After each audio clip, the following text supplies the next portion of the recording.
Bienvenidos a esta nueva emisión de entrevistas exclusivas de la Gaceta Cristiana. Como ustedes sabrán y habrán visto en nuestro portal de noticias, siempre tenemos información acerca de la iglesia perseguida, tanto de Asia como de África. Hoy tenemos un invitado de honor que estuvo hace muy poquito tiempo en China, el pastor Marcelo Fernández, asociado a la iglesia Rey de Reyes. Bendiciones, pastor, ¿cómo le va? Muchas gracias por estar con nosotros. Gracias a vos por invitarme. ¿Cómo fue que llegaste al Señor y cómo fue tu llamado al ministerio? Bueno, llegué al Señor hace 21 años, exactamente. Cuando tenía 21 años, unos compañeros de trabajo me predicaron, me hablaron de Cristo. Yo al principio fui muy reacio a estar en el Evangelio, dije que esto no es para mí, que yo no es lo mío. Y estos buenos compañeros insistieron durante 2 años, sí, bastante 2 años, desde los 19 en realidad. Me dijeron, ¿por qué no te acercás? ¿Por qué no venís? Yo dije, no, que hay que ir a la iglesia, que estar allí, no era para mí. Hasta que un día dije, bueno, voy a ir. Y accedí y me invitaron a una iglesia justamente que está en Belgrano, que es el pastor Claudio Freyson, el Rey de Reyes allí. Y desde allí, desde ese momento, cuando entré no salí más, Marcos. O sea, sentí cómo Dios estaba tocando mi vida, cómo empecé a llorar como un bebé. Siempre me acuerdo que me paraba al final porque no quería que nadie me vea. Claro, sí. Dije, yo no quiero que nadie me vea acá adentro. Digo, ¿qué hago acá? Pero lo único que sentía era el amor, el abrazo de Dios. La transformación de Dios. Y lloraba como un bebé. Eso es lo único que te puedo decir. Y desde ese momento hasta el día de hoy, empecé a caminar con el Señor, empecé a recibir cada día más de Dios. Tengo una infancia un poco dura. Bueno, lo cierto es que cuando se fueron mis papás de casa por un tema de divorcio de los dos, yo me quedé solo con mi abuelita y desde los 14 años hasta los 21 que conocí al Señor fueron años difíciles, años de soledad en la adolescencia, en la juventud, donde realmente en mi caso hace 30 años atrás, 25 años atrás, que los papás pasen por esto era medio traumático y en mi caso fue que los dos se fueron de casa, así que me quedé solo, empecé a vivir una vida difícil, una vida sin conocer lo que era Jesús, lo que era Dios, lo que era caminar en otro ámbito, hasta que realmente terminé en la calle, terminé en muchas situaciones difíciles de la calle, como es el tema de la droga, el alcohol, la noche y todo eso. Fue desde los 14 años hasta los 21. Lo cierto es que cuando ya no daba más de mi vida, estos buenos compañeros de trabajo, yo siempre digo, Dios los puso en ese trabajo para que me hablen de Dios, y me hablaron, me dijeron, Marcelo, vos tenés que acercarte, hasta que dije, voy a acceder a ir. Y desde ese momento no tuve que drogarme más para estar en una paz absoluta en lo espiritual, no tuve que pasar ninguna situación de esas para vivir feliz. No tuve que empezar a descubrir quién era yo mismo, porque uno cuando es adolescente y joven trata de copiar modas, ondas, situaciones, pero a partir de eso llegué a los caminos de Dios y vi y pude descubrirme quién era realmente, que Dios me había llamado, que Dios me había dado un ADN, una vida, y que ahí empecé a caminar. Luego conocí a mi esposa en la iglesia, que es mi señora, que hace 18 años estamos casados, y nos casó el pastor obviamente, y de ahí luego llegaron nuestros 3 hijos, que Lucas tiene 16 años, Pilar 13, Iván tiene 9 años, 2 varones y una nena que están sirviendo a Dios. Y realmente en estos 21 años, Marcos, si vos me decís, ¿cuándo tuve el llamado de Dios? Te expliqué muy resumidamente mi conversión. Te podría decir que mi llamado fue apenas me convertí. Lo cierto es que antes de ser pastor hubo toda una preparación en la iglesia de muchos años, también de ir al instituto bíblico, de estudiar, de prepararme, pero desde el comienzo yo ya sentía la carga de servir a Dios, de honrarlo a Él, de darme todo para Él, desde el primer momento. Eso es lo cierto. Específico. No entendía cómo era el llamado. Claro, obvio. No es con fácil. el tiempo uno lo va revelando. no es fácil descubrir cuál es el llamado y qué tipo de llamado, claro, pero el llamado de Dios estaba latente en mi corazón. Algo Dios quería hacer. Y realmente, si yo miro para atrás y digo, alguna vez yo pensaba, Marcos, que no iba a pasar los 30 años de vida. Tenía 20 años y dije, más de 25, 26 no duro, porque mis amigos ya estaban muriendo de SIDA. Y yo dije, yo soy el próximo a morir de SIDA, de HIV. Wow. Y dije, no voy a llegar, no quería hacerme análisis de sangre, claro. No quería nada, sí, o sea, por miedo de que me salga positivo, por miedo de irme. Entonces, realmente fue una etapa muy difícil, pero es más, andaba dando lástima por la vida, decía, pobrecito de mí, por todos lados. Familia, gente se reía porque decía, mira cómo está su situación, ¿no? Claro, en la lona, no, debajo de la lona. Pero como Dios, después de 21 años de caminar con Él, si te diría, vos te hubieses imaginado estar acá charlando con vos, Marco, y contarte esto y vivir todas estas experiencias y todo, te hubieses dicho, ese no soy yo. Es otro Marcelo. No, olvidate, no había chance. Es que bueno, moriste a la vieja vida y realmente naciste en una nueva vida. Exactamente, hubo una nueva vida en Cristo. Obviamente hubo procesos en el camino, son 21 años caminando con el Señor, pero bueno, ahí estamos, felices, sirviéndole a Él como buen soldado de Jesucristo. Y bueno, sabemos que estuviste hace poco en China. ¿Cómo viste la iglesia allá? Porque sabemos que es bastante complicado predicar el Evangelio. Bueno, tuve la oportunidad de estar en la ciudad de Taipei, de Taiwán, que es frente a China, es el país de Taiwán, que también, vos sabés que Asia compone el gran país, en realidad en cantidad de habitantes, es China, también está Japón, Corea y Taiwán, ¿no? Son los 4 países asiáticos que necesitan muchos latinos, y muchos argentinos que vayan a evangelizar. Específicamente. Te comparto mi experiencia y te comparto, a ver, para que te des una idea, en China hay 1.400 millones de habitantes. Bastante.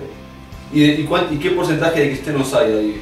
En China no llegan al 5%, al 4%. Igual debe ser bastante, porque y son más de 50 millones. ¡Wow! Toda una Argentina de cristianos. Sí, pero es muy grande, claro. Hay mucha población y ellos tienen como religión oficial el budismo, también está el islam, también hay otras.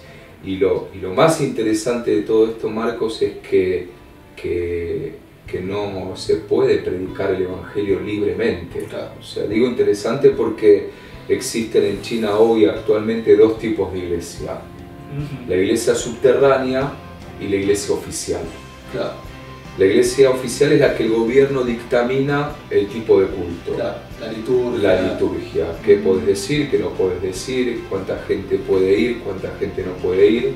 Eso es lo oficial, está oficializado. Claro, sí. Y la iglesia no oficial es la subterránea, que claro. En realidad son iglesias hogares. Sí, iglesias hogares.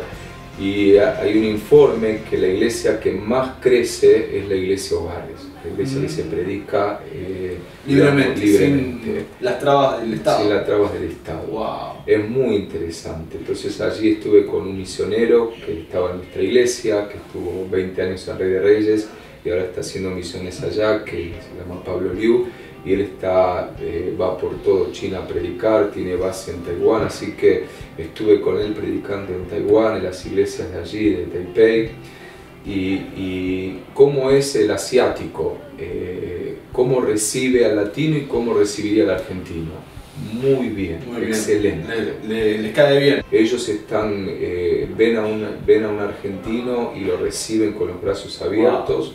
Wow. Son muy gentiles, son muy ordenados, son muy abiertos. En Taiwán tuve experiencias muy lindas con los hermanos, con las iglesias. Son muy obedientes, muy respetuosos, claro, si querés llamarlo. Es una cultura muy respetuosa, entonces no es difícil hablarles, ¿no?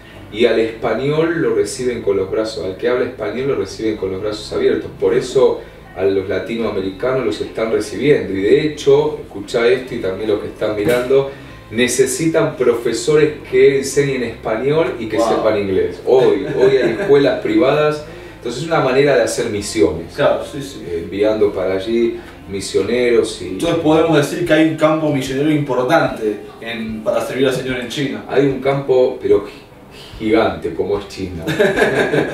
Hay un campo, mirá, en Corea, el 30%, Corea del Sur, el 30% de la sociedad son cristianos, evangélicos. En Taiwán, yo te tiro algunas estadísticas, en Corea el tren llega al 30%. Es un buen número. Y casualmente es uno de los países de Asia más prósperos y más bendecidos. Con toda la tecnología que tiene. En Japón, que son 120 millones de habitantes en esa pequeña isla, no llega al 1% de la sociedad los evangélicos. Wow. En Japón. Wow. Sí, Poco. muy poco. Y en Taiwán son 25 millones de habitantes y también no llega al 6% de la población. O sea, el gran desafío es, porque también hay rivalidades entre China y Japón. Me imagino. Las guerras que hubo. No me voy a meter en ese terreno porque no conozco, ¿no? O sea, es muy superficial lo mismo. Claro, sí. Y Dios tiene que sanar. El perdón, la importancia del perdón. Entonces, hay japoneses que van a predicar al China y piden perdón, hay chinos que van a Japón, o sea, pero es muy interesante porque son países que una cultura muy diferente a nosotros y es muy interesante porque necesitan del fuego, de la presencia, de lo que el argentino, de lo que el latino tiene de Dios y lo tienen que ir a llevar. Así como hubo misioneros de otros países que vinieron a sembrar Argentina en su momento, yo creo que se necesitan misioneros que vayan ahora hacia Asia. Asia necesita muchos misioneros. Qué bueno, qué bueno. Bueno, también sabemos que estás en la Iglesia de Reyes como pastor asociado y que has pastoreado mucho con jóvenes. ¿Qué palabra tendrías para ellos? ¡Wow! ¡Qué desafío! Me encanta trabajar con jóvenes, me motiva, anhelo y oro a Dios para que haya una generación de jóvenes, y ahí sí, quizás miro más a la cámara, una generación de jóvenes que se levanten como pastores, como misioneros, como obreros, que Dios esté llamando en este tiempo. Yo creo realmente en los jóvenes, que hay chicos de 25 años, de 23 años, con mucho potencial, y eso es lo que Dios tiene que usar en esta época, ese potencial, esa riqueza, para que sean levantados, usados por Dios en Argentina y en todo el mundo, ¿no? Así que yo quiero animar a todos los jóvenes que están escuchando a que puedan sentir el llamado de Dios en su corazón, a que le crean a Dios, a que no duden, porque Dios nunca les va a fallar, nunca les va a faltar nada, Él siempre nos va a sustentar en todo. Así que quiero animarlo a los jóvenes a que se preparen, que sí tengan un estudio, porque es bueno, Marcos, te lo comparto, tener un estudio no solamente teológico, sino también universitario. Dios necesita que esta generación se preparen, que se preparen en la universidad, pero que con el título, con los dos títulos, puedan servir a Dios. Que no nos olvidemos que el mensaje final es ese, que el mensaje final es predicar el Evangelio en todo lado donde Dios nos ponga, desde recepción de una empresa hasta el CEO, hasta el gerente, hasta donde Dios nos use, ahí tenemos que enviar el mensaje. Así que yo quiero animar a los jóvenes a que se preparen, que también puedan salir adelante, que tengan sueños, que declaren también la bendición de Dios, que declaren también, dice justamente la palabra, que al que cree todo le es posible, y todo lo que pisare la planta de nuestros pies será tierra de bendición, dice Josué, ¿no? Y todo lo que pisare la planta de tus pies, este lugar que estamos pisando, esta tierra, que sea tierra de bendición. Argentina necesita un cambio, Marcos, y yo estoy trabajando mucho en los jóvenes para que sean punta de lanza, para que tengo en mi corazón como semillas, que gobiernen, Marcos. Totalmente. Por eso es importante prepararse, para que sean dueños de empresa, para que sean los que gobiernen la futura generación, que sean jóvenes cristianos con valores, con ética, un llamado, que digan, bueno, se puede hacer las cosas diferentes. Argentina necesita un cambio realmente profundo, y es un cambio espiritual, no se trata de un cambio de gobierno, no es que soy político ni mucho menos, es un cambio cultural que necesitamos. Entonces yo creo que entre todos lo podemos hacer, así que animo a los jóvenes también a que puedan prepararse inicialmente. Muchas bendiciones, Marcelo, por visitarnos. La verdad que fue un honor que vengas y nos hables cosas tan hermosas de lo de China y de esta palabra de aliento final. La verdad que es de mucha bendición. Muchas gracias por venir. Gracias, Marco. No olviden de visitarnos en Facebook, Twitter y ahora también en nuestra aplicación para celulares Android.